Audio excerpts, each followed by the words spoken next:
Hi.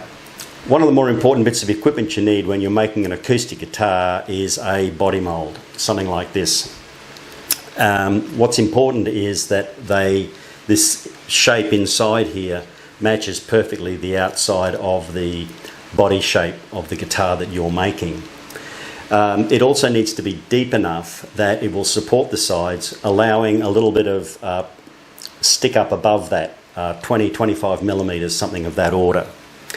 That's so that there's room to put clamps on, to clamp your linings on, and to dress the rims with a radius dish. In my case, I wanted this to be 75 millimeters deep because that was what this particular model guitar needed. So I generally make them out of 18mm MDF. 18mm MDF, 3 stacked up, gives me 54 millimeters. So rather than go cut another piece, I put these spacers in. It helps to keep the weight down, and it means that I can control the final depth. So 54, I wanted 75, I needed another 21 millimeters. In this case, I've put in a piece of 12mm ply as a packer between these two layers and 9mm ply between these two, giving me a total of 21, total 75. MDF is fine, I use it a lot. It's easy to machine, horrible dust, but I also fit them together with these little clampy toggle clips on either end, which hold them together. In order to screw them into MDF, that doesn't really work. So I've attached these 2 little ply plates, which I'll show you doing later on, and that makes them very strong. A problem might be that when you're wanting to put a clamp on here to clamp in an end block, the clamp's not going to sit very nicely with this clip here, this clamp.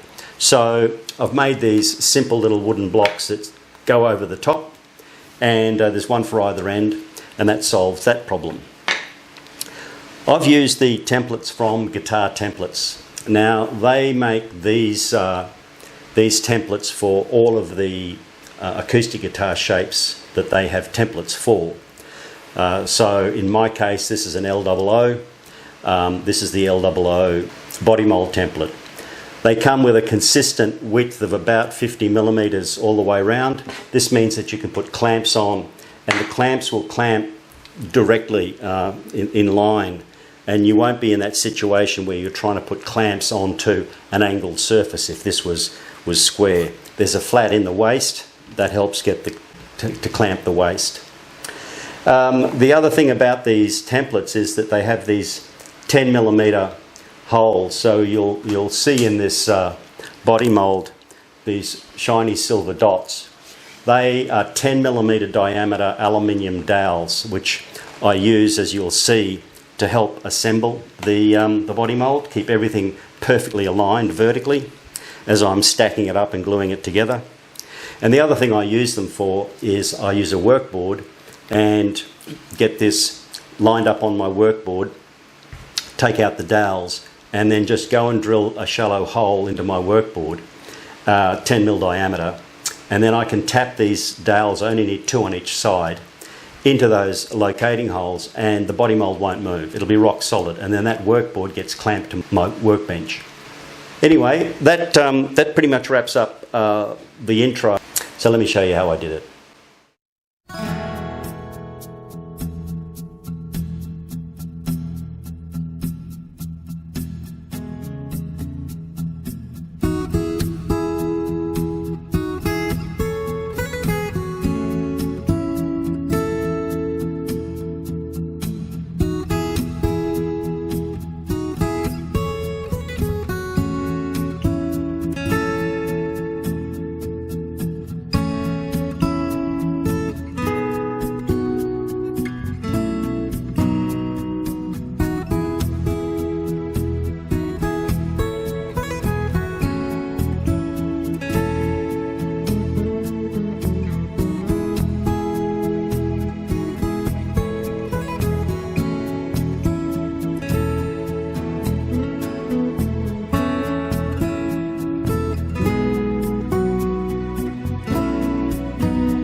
Okay, so that's the making of a regular non-cutaway body mould using the templates from Guitar Templates. If you're also wanting to look at doing a cutaway, here's one I made previously, and it came with an additional template for the shape of the cutaway. And this is, in this case, it's been made with 4 pieces of MDF. It has the same 10mm holes, allowing you to stack them and align them with the aluminium dowels. It has an M6 threaded insert and just a regular you know, furniture bolt, one of these IKEA style things. And I simply put that in there, and it brings the block up into position. A couple of things you might notice also is that in this case there's a notch being cut into the outside of the body mould. This is so that a clamp can be put between there and there to hold the side firmly against this cutaway block. And there's also a little notch being cut in here to allow an extension of that cutaway side beyond the neck block while you're putting it all together. That's later trimmed off. So there you have it, making a body mould with the templates from Guitar Templates. Good luck with your guitar making. Have fun with your guitar making.